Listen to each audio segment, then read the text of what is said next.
سلام و درود بیننده عزیز. برنامه خبری و تحلیلی اخباری آزادی را از استودیوی رادیو آزادی از شهر پراگ من مومن احمدی تقدیم میکنم. امروز 11 نوامبر است. نگاه به سرخط خبرهای روز. روسیه میگوید تنها در چارچوب عملیات نلیگال 2024 از این کشور نزدیک به 20,000 مهاجر اخراج شده، بیش از 4,000 پرونده جنایی مربوط به مهاجرت غیر قانونی باز شده است. تلاش تاجیکستان برای گذشت به انرژی سبز و بی خطر. نگاه به تجربه پاکستان که آنجا استفاده از برق آفتابی زیاد شده است. $36 صرف کردم ولی حالا برای پیشبرد تمام تجارتم کفایت میکند. ناکامی پی هم. پس از باخت با حساب بزرگ به دسته ایرانی، بازیگران دسته فوتبال روشن به صدمه دچار شدند. در شهر سنت پترزبورگ روسیه با اتهام تشکیل مهاجرت غیر قانونی رکتور انستیتوت ترمیم و ساختمان الکساندر برزوف بازداشت شده است. در آخر ماه اکتبر سال روان دومه دولتی روسیه قانونی را تصویب کرد که مجازات برای تشکیل مهاجرت غیر قانونی را وزنین‌تر نموده از 8 تا 15 سال زندان و جریمه از 3 تا 5 میلیون روبل روسی را مد نظر دارد. طبق گزارش رسانه‌های روسیه در سال 2024 بیش از 65,000 شهروند خارجی از روسیه بیرون شدند. 120,000 مهاجر دیگر از حق ورود بر روسیه محروم گشتند. همکارمان شهلای گلخواجه با تکیه به معلومات در وزارت کارهای داخلی روسیه اطلاع می‌دهد که عملیات نلیگال 2024 با اخراج 20,000 مهاجر به انجام رسیده است. وزارت کارهای داخلی روسیه از انجام عملیات نلیگال 2024 خبر داده گفته است که در پی آن 20,000 مهاجر از روسیه اخراج کرده می شود. در این باره ایرینا والک نماینده وزارت در صحیفه‌اش در تلگرام نوشته است. او افزوده که در طول برگزاری ریدها نیروهای امنیتی زیاده از 100,000 حالت ویران کردن قاعده‌های مهاجرتی را آشکار کردند. در رابطه با تشکیل مهاجرت غیرقانونی بیش از 4,000 پرونده جنایی باز شده است. همچنین 684 پرونده جنایتی از روی ماده‌های دیگر از جمله عبور غیرقانونی سرحد دولتی، معاملات غیرقانونی سلاح، واسطه‌های نشأه‌دار و ماده‌های پسیخوتروپی آغاز گردیده است. در همین حال وزارت کارهای داخلی روسیه به نشر نوارهایی که در جریان برگزاری ریدها در دایره عملیات نلیگال 2024 ثبت شدند ادامه می‌دهد. همین طریق شعبه ولایت مسکو از بازداشت 36 مهاجر در خوابگاه در دهه سلمانووا خبر داد. هر یک مهاجر برای نقض قاعده‌های بود و باش در کشور 5,000 روبل جریمه بسته شد. مقامات 16 نفر را از روسیه اخراج می‌کنند. این نوار را باشد جنبش ملتگرای روسکای اوبشین و یا جمعیت روسیه در کانال تلگرامی خود نشر کرد. به گفته آنها اعضای این سازمان همراه نیروهای امنیتی در خوابگاه‌های ریوتوف رید انجام دادند. جمعیت روسیه می نویسد که نیروهای امنیتی حجت 200 مهاجر را تفتیش و 20 نفر آنها را بازداشت کردند. این سازمان ملتگرا نیز تاکید کرده است که مقامات 10 نفر را از روسیه اخراج خواهند کرد.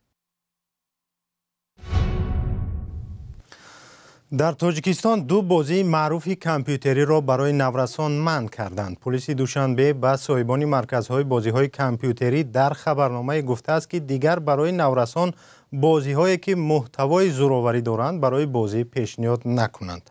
وزارت فرهنگ تاجیکستان هم گفته است که بازی‌های کانتر استرایک و GTA محتوای زورآوری، آدمکشی و غارتگری دارند. همکارانم عبدالغنی عبدالوهاب و امیر ایسایف در این باره گزارش تهیه کردند.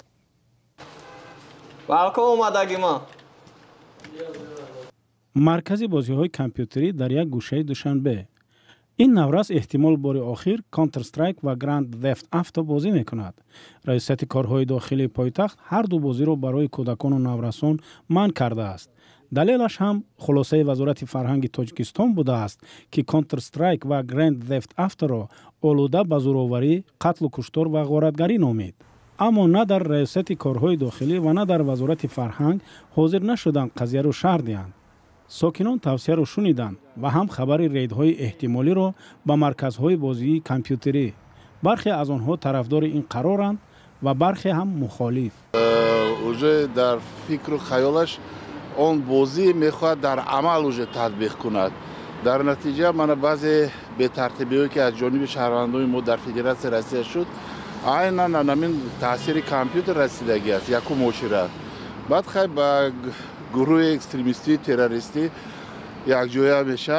علاقمندی بین گویم خشونت بین همین گونه رفتاری گویم نادرست و بر ضد ترتیبات جمعیتی روانه شده و بازی‌های کامپیوتری یافت نشده است.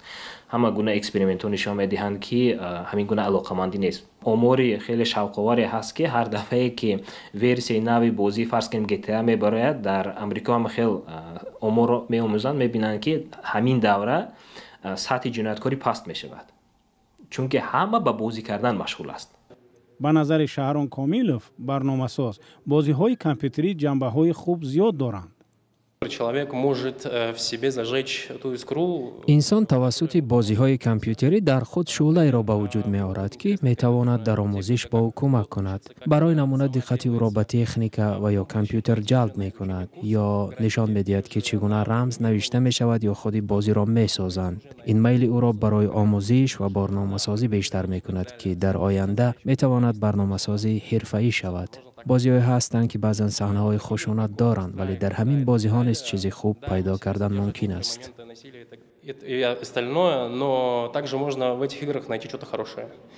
به نظر یک همصحبت ما که به خاطر نابالغ بودن نامناسبش ذکر نمی‌شود، همسالان او بیشتر به بازی‌های شوق دارند که در آنها تیرپرانی صورت می‌گیرد. برای که در این بازی‌ها تیرپرانی است. تیرپرانی به بچه‌های نورسان شوق‌آور است. بازی‌های کامپیوتری و رفتن نورسان و جوانان به مرکزهای بازی همیشه یک موضوع داغ در جامعه تاجیکستان است. وزارت کارهای داخلی تاجیکستان سال 2017 به صاحبان مرکزهای بازی کامپیوتری و اینترنت کافه‌ها هشدار داده بود که نابالغان را به کارگاه خود راه ندهند. جوانان و نورسانی که با آنها هم صحبت شدیم گفتند من کردن آسان است ولی امکانیت‌های دیگر استراحت و فراغت فراهم آوردن دشوار. بینندگان ارجمند این گزارش را در شکل کامل در سامانه رادیو آزادی و صفحه‌های ما در شبکه‌های اجتماعی تماشا کنید و حتما نظر خود را در این باره نویسید.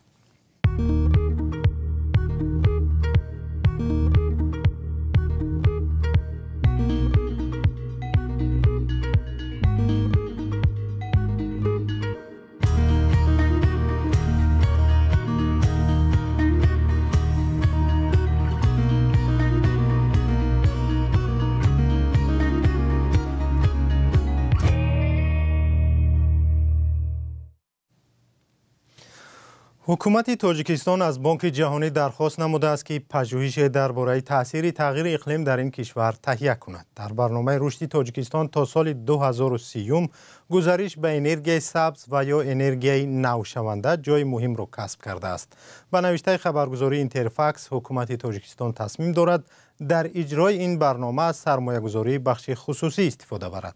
خبرنگاران رادیو آزادی در پاکستان اطلاع می‌دهند که در این کشور توجه به برق آفتابی تا حد بلند است که بعضی صاحبکاران از استفاده نیروگاه برقی کارخانه دولتی دست می‌کشند. تفصیلات در گزارش خرامان باقازاده.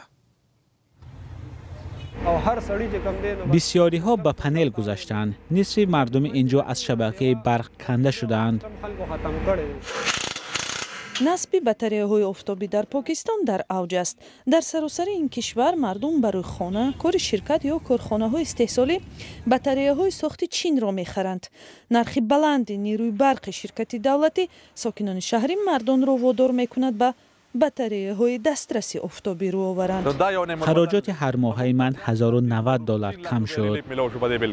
در 6 ماه اول امسال پاکستان به مبلغ 1.4 میلیارد دلار پنل آفتابی خرید و سومین کشور عظیم‌ترین وارد کننده پنل‌های آفتابی در جهان شد.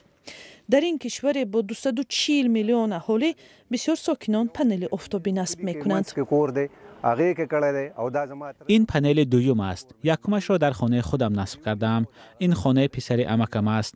وقتی آنها دیدند که نرخ برق گران شد از من خواهش کردند که به آنها هم نصب کنم. ولی بازار گرم پنل ها به ساحه برق حکومت پاکستان ضربه میزند که به این هم در قرض غوطه زده است.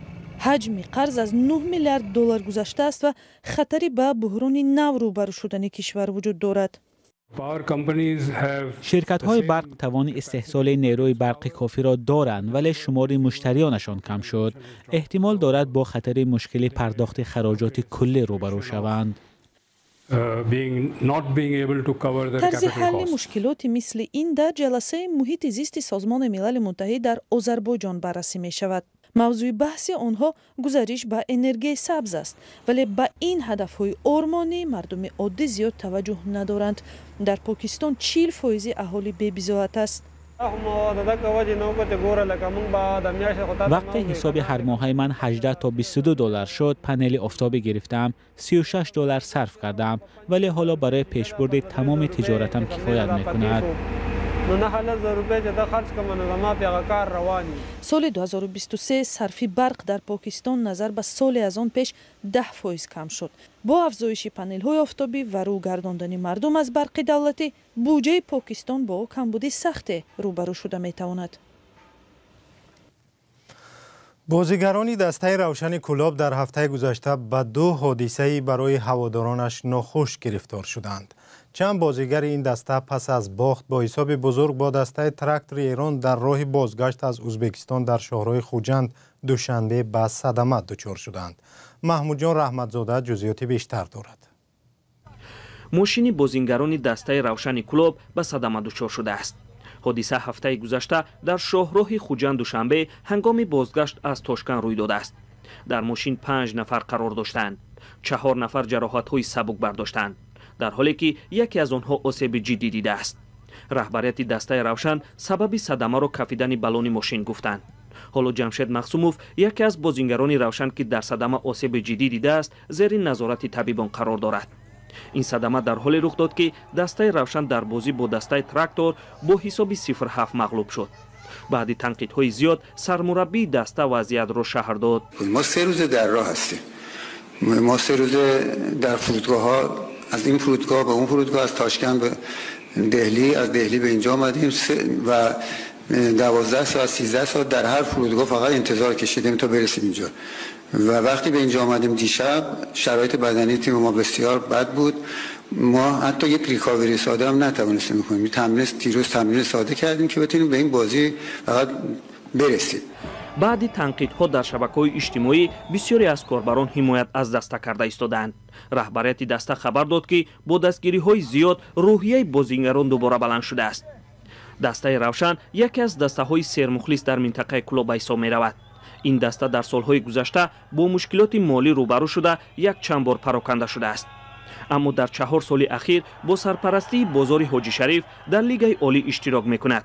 امسال دسته روشن به بازی‌های لیگ قهرمان‌های دوم آسیا راه یافته است، اما در 4 بازی تا امروز گذرانده‌اش در این مسابقه برده نداشته است. کرمل روز 11 نوامبر خبرها درباره گفتگوی پرزیدنت نوی آمریکا دونالد ترامپ با ولادیمیر پوتین رئیس جمهوری روسیه را رد کرد.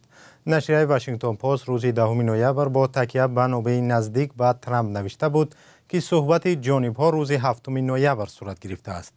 به اطلاع نشریه دونالد ترامپ به ولادیمیر پوتین گفته است نباید جنگ را در اوکراین تشدید کند. دیمیتری پسکوف سخنگوی کرمل روز 11 نوامبر به خبرنگاران گفت این کاملا دروغ است، افسانه است، هیچ صحبت نبود. او در جواب به این سوال که آیا پوتین برای تماس با ترامپ نقشه دارد گفت حالا نقشه ها مشخص نیستند. دونالد ترامپ در جریان معرکه‌های انتخاباتی گفته بود که اگر رئیس جمهوری آمریکا شود هر چی زود به جنگ در اوکراین خاتمه خواهد داد، اما جزئیات نداد. برنامه اخباری آزادی به پایان رسید، ولی شما خبرهای نو بیشتر رو از وبسایت آزادی.org و صفحه‌های رادیو آزادی در فیسبوک، اینستاگرام، شبکه‌های ایکس و تلگرام و تیک تاک و یوتیوب پیدا کنید. اگر شما هم خبری دارید به ما بفرستید تا دیگران هم بدانند. تا برنامه‌های دیگر خدا نگهداری شما باد.